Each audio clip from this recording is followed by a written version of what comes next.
नमस्कार. आपण ऐकतोय पुष्पाताई नाईक लिखित संत जनाबाईंचे सार्थ अभंग आणि अर्थ या पुस्तकाचं प्रकाशन केलेलं आहे आशिदा प्रकाशन, डोंबिवली. हरिश्चंद्र आख्यान आपण ऐकतोय. आज आपण अभंग घेणार आहोत 309 पासून. अभंग 309 ऐकूयात. येता देखोनिया बाळ, ऋषी थांबला तत्काळ. कडे घेऊन तयाला, ऋषी आश्रमासी आला. तुझे माय बापी प्रेम, होय पाहोनी आराम. सुखे करुनी भोजन, सुवासिक उदक पान. क्रमी येले पंथ, तीही सांगितली वार्ता. बाळ येतसे मागून, त्याचा परामर्श करणे. म्हणोनी सारिले विंदान, पुढे वाढिले दिव्यान्न. रडे मोकलून धाय, येथे कल्पांती न राहे. पुढे लागला पंथासी, ऋषी तटस्थ मानसी. वदनी बोट घाली बोजा, ऋषी करतसे तोजा. ऐसे सात्विकांतिका पुढे, तप खद्योत बापुढे. काय करणे ऐशी यांसी, व्यर्थ मुकली तपासी. मार्गी तिघे एक झाली, दासी जनी आनंदली. विंदान म्हणजे चातुर्य, बोजा म्हणजे चांगुलपणा, चोजा म्हणजे कौतुक आणि खद्योत्त म्हणजे काजवा. रोहिदासाला येताना बघून ऋषी धावतच त्याच्याकडे गेले. ऋषींनी त्याला कडेवर घेतलं, त्याला आश्रमात आणलं आणि छद्मीपणाने म्हणाले, मुला, कष्टप्रद आयुष्य देणारे आई वडिलांचं प्रेम पाहून मला समाधान वाटलं. आता तू सुखाने जेवण कर आणि सुवासिक पाणी पी. तुझ्या आईने पुढील मार्गक्रमण केलेलं आहे. तुझ्याविषयी तिने मला सांगून ठेवलं आहे. तू मागाहून येत असून तुझी विचारपूस करण्यास मला तिने सांगितलंय. कौशल्याने चातुर्याने रोहिदासाशी बोलत बोलत त्याला पुढे दिव्यान्नाचं ताटही वाढून आणलं. रोहिदास धाय मोकलून रडत होता आणि मी इथे कधीच राहणार नाही असं म्हणत होता आणि पुढील वाटेने तो तिथून निघून गेला. अशी त्याची कृती बघून ऋषी मनातच तटस्थच झाले. त्यांच्या चांगुलपणाबद्दल ऋषी आश्चर्याने तोंडात बोट घालत त्याचं कौतुक करते झाले. अशा सत्वशीलांपुढे तपस्वीपण एखाद्या काजव्याप्रमाणे वाटतात. अशांसाठी काय करावं? तप करण्यास मी मात्र व्यर्थ मुकलोय. रस्त्यात हळूहळू तिघेही एकत्र आली आणि त्यामुळे दासी जनीला आनंद झाला. पुढचा अभंग ऐकूयात 310. ऐसे क्रमिता अवधारी, विश्वेश्वराचे नगरी. देखी येली वाराणसी, थोर आनंद मानसी. म्हणती घ्यावे शिवदर्शन, तेणे श्रम निवारण. बाप येऊनी चौबारा, उभा धरुनी पदरा.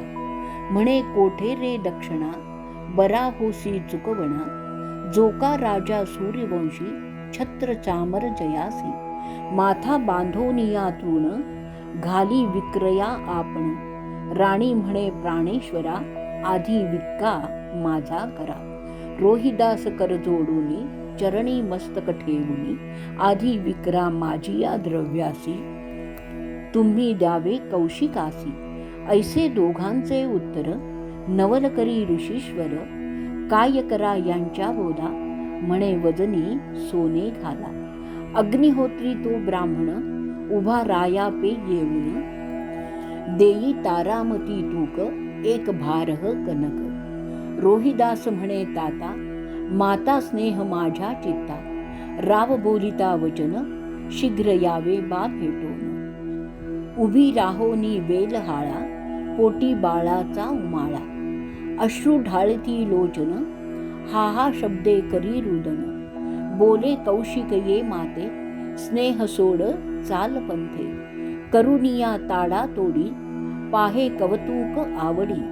माता म्हणे बाळकासी, ममता असू दे मजपाशी. रोहिदास तारा राणी, तेही घेतली ब्राह्मणी. मोल देऊनी या दुणे, राव घेतला डोंबाने. घेऊन या घरा आला, येऊन सांगतो भार्येला. सेवक आणला तुम्हासी, सेवा घ्यावी आवडेल तैसी. घागर घेऊन या हाती, पाणी आणि शीघ्र गती. कुंभ घेऊनी चालला, खडा म्हणून फोडिला. रिक्त पाणी येता त्यासी, अवघे धुमसती रायासी, हा तो पहिलाच शकुन, पुढे येणे काय कारण, म्हणती हा तो नव्हे भला, यासी ठेवा स्मशानाला, राव रक्षी स्मशानासी, म्हणे नाम याची दासी, म्हणे नाम याची दासी. शब्दार्थ ऐकूयात. चौबरा म्हणजे चवाटा किंवा गच्ची, तुक तुक म्हणजे माप किंवा वजन. अभंगाचा अर्थ ऐकूया. तिघेही जण मार्गक्रमण करीत करीत विश्वेश्वराच्या नगरीत म्हणजेच काशी वाराणसी येथे आले. वाराणसीला बघून त्यांना खूप आनंद झाला. इथल्या शिवाच्या दर्शनाने आपल्या श्रमाचंही निवारण होईल. तेवढ्यातच चव्हाट्यावर ब्राह्मण रूपात ऋषी येऊन राजाच्या पदराला धरून विचारता झाला, कुठे रे माझी दक्षिणा? बरा मला चुकवून आलास. जो राजा सूर्यवंशीचा असून ज्याच्यावर छत्र चामर ढाळली जातात, त्याच्या डोक्यावर तृणाचा म्हणजे गवताचा भार ठेवून विकायला निघालास. हे बघून राणी त्याच्या प्राणेश्वराला म्हणजेच आपल्या राजाला म्हणते, तुम्ही आधी मला विकलं जाऊ द्या. तेवढ्यात रोहिदास हात जोडून डोकं चरणांवर ठेवून म्हणाला, आधी विक्री माझी करा. ज्याने तुम्हाला द्रव्य मिळेल तेव्हा कौशिकाला तुम्ही मला द्या, त्याला विका. अशा दोघांच्या उत्तराने ऋषींना नवल वाटलं. यांच्या बोलण्याला काय म्हणावं? वजनाने सोनंच मला दानात द्या. अग्निहोत्री तो ब्राह्मण राजाच्या जवळ दान घेण्यासाठी येऊन उभा राहिला. एक भार सोनं तारामती तू तोलून मोजून दे. त्यावेळी रोहिदास आपल्या पित्याला म्हणतोय, माझ्या मनात आईबद्दल प्रेम आणि स्नेह आहे. हे ऐकताच राजा त्याला म्हणाला, तू चटकन जा आणि पटकन आईला भेटून ये. आईलाही बाळाचा उमाळा येत होता. ती पण त्याला बघण्यासाठीच उभी राहिली होती. ती सारखी रडत असून तिच्या डोळ्यातून अश्रू ढळत होते. कौशिक त्या मातेला म्हणाले, बाळ मी घेतलाय रे, आता त्याचा स्नेह सोडून तू तुझ्या पुढील मार्गाने जा. अशा प्रकारे मायलेकांची ताटातूट करून आवडीने ते दृश्य पाहू लागला. जाता जाता तुझी ममता अशीच माझ्यावर असू दे असं म्हणून ती पुढे गेली. रोहिदासाच्या आईला तारामतीला एका ब्राह्मण बाईने विकत घेतली आणि दुप्पट पैसे घेऊन एका डोंबाऱ्याने राजाला विकत घेतलं. डोंबारी राजाला घेऊन घरी येतो आणि त्याच्या पत्नीला सांगतो की तुला सेवक आणला आहे, त्याच्याकडून हवी तशी सेवा तू करून घे. तिने राजाच्या हाती घागर सोपवली आणि लवकरात लवकर पाणी आणण्यास सांगितलं. तो ती मातीची घागर घेऊन जात असताना त्या घड्याला खडा मारला आणि तो फुटला. रिकाम्या हाताने आला म्हणून उलट त्याच्यावर सर्वांनी राग काढला. हे तर त्याला सांगितलेलं पहिलंच काम आणि या अपशकुनालाच जनाबाई उपरोधिकपणाने शकून म्हणते आणि पुढे तर काय आहे, हा काही चांगला माणूस नाहीये, ह्याला स्मशानातच ठेवा असं ती ब्राह्मणीन म्हणते आणि राजाला स्मशान रक्षण करण्याचं काम करावं लागतं असं नामयाची दासी जनी म्हणते. पुढचा अभंग ऐकूयात. 311.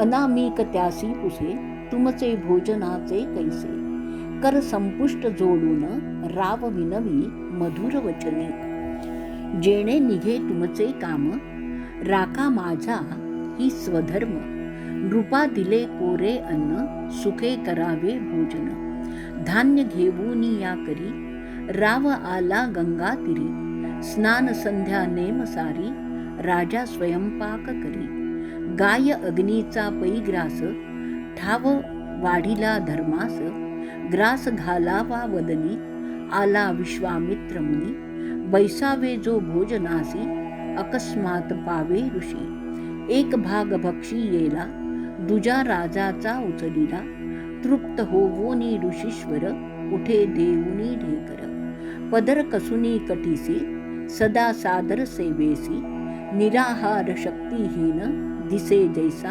रंक दीन, ऐसा छळी प्रतिदिनी, म्हणे नाम याची जनी, म्हणे नाम याची जनी. एका अनामिकाने तुमच्या जेवण्या खाण्याची व्यवस्था काय आहे असं विचारलं असताना राजाने हात जोडून मधुर वचनाने अनामिकास विनंती केली, ज्यामुळे तुमचं काम होईल आणि माझा स्वधर्म मला राखता येईल असं काहीतरी करा. राजाला त्या अनामिकाने कोरा शिधा दिला आणि म्हणाला, आता सुखाने तुम्ही अन्न शिजवून भोजन करावं. दिलेलं धान्य घेऊन राजा गंगेच्या तीरावर आला. स्नान संध्या आटोपून त्याने स्वयंपाकही केला. स्वयंपाक झाल्यावर गाय, अग्नी आणि अतिथी यांचा घास काढून ठेवला आणि स्वतः आता तोंडात घास घालणार तोच विश्वामित्र तिथे आले.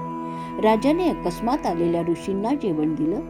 ऋषींनी स्वतः दिलेला भात तर खाल्लाच, पण राजाचा भाग स्वतःच खाऊन टाकला आणि तृप्तीचा ढेकर देऊन मुनी ताटावरून उठले. कमरेला वस्त्र कसून राजा सतत सेवेची तयारच असे. राजा उपवासामुळे शक्तिहीन झाला आणि एखाद्या दीन गरीब रंकाप्रमाणे दिसू लागला. दररोज मुनी विश्वामित्र हे राजाला छळत असे असं नामयाची जनी सांगतेय. पुढचा अभंग ऐकूया. 312वा.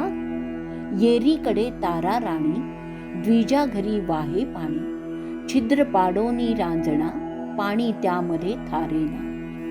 नाना परीचे गांजणे, देती गाडी हो प्रदाने, पाणी वाहणे की खेळा, होऊ आणि सांज वेळा. काळ कौशिके ब्राह्मणे, नित्य अग्निहोत्र करणे, रोहिदासा आज्ञा करी, समिधा आणाव्या झडतरी. संगे घेऊन या गडी, वना चालिला तातडी, धरुनिया सर्पवेश, रोहिदासा केला दंश. येऊनी सांगती मातेस, सर्प खादला पुत्रास. गेला चंद्र उतरोनी, दिसे दैसी म्लानवदनी, करुणा आली ब्राह्मणासी, जाय सांभाळी पुत्रासी. रडे मोकलून धाय, म्हणे आता मी करू काय, काय करू आता कैसे, कोठे गेले हो पाडस. प्राण राहिला संकटी, करा पाडसाची बेटी. निबिड अंधार काळोख, दीर्घ स्वरे मारी हाक. ठेचा पायी अडखळत, पुढे पायासी लागत. बाळ कवळोनी हात, जनी म्हणे शंख करीत, जनी म्हणे शंख करीत. धारेना या शब्दाचा अर्थ आहे ठहरेना. अभंगाचा अर्थ बघूयात. तारामती दुसऱ्या एका ब्राह्मणाकडे पाणी भरण्याचं काम करायची. रांजण ज्याला छिद्र पडलेलं, त्यात पाणी थांबतच नाही, तो रांजण भरण्यास तारामतीला सांगत असे. तिला शिवीगाळ करणं, नाना प्रकारे त्रास देणं हे चालूच होतं. पाणी भरणं की एक तो खेळ होता. सांज होत आली तरी रांजण भरतच नसे. कौशिक रोज नित्य नेमाने अग्निहोत्र करत असे, म्हणून समिधा लवकर घेऊन येण्याची आज्ञा त्यांनी रोहिदासाला केली. गुरु आज्ञेनुसार तातडीने वनाकडे एका सवंगड्याबरोबर तो निघाला. तेव्हा ऋषींनी सर्पवेश घेऊन रोहिदासाला दंश केला आणि परत त्याच्या आईकडे जाऊन सर्पाने तुमचा मुलगा खाल्ला असंही सांगितलं. ते ऐकताच मुखचंद्रमा उतरून गेला, त्यामुळे तिचा चेहरा म्लान झाला. त्या ब्राह्मणाला करुणा येऊन जा पुत्राला सांभाळ असं तो म्हणतात. ती धाय मोकलून रडत होती आणि आता मी काय करू, काय करू, कसं करू, माझं पाडस कुठे गेलं, त्याचा प्राण संकटात आहे, मला त्याची भेट करून द्या हो द्या, असा आकांत तिचा चालूच होता. आणि ती त्याला मोठमोठ्यांदा हाका मारितच होती. घनदाट अंधार पडला होता, तरीही ती चालतच होती, अडखळत होती. चालताना पायाला काहीतरी स्पर्श झाला तर ते तिचंच बाळ होतं, रोहिदास होता. त्याला कळून ती मोठमोठ्यांदा रडतच होती असं जनी म्हणते. आजचा भाग आपण इथे संपवणार आहोत. उद्याही आपण हरिश्चंद्र आख्यानच ऐकणार आहोत.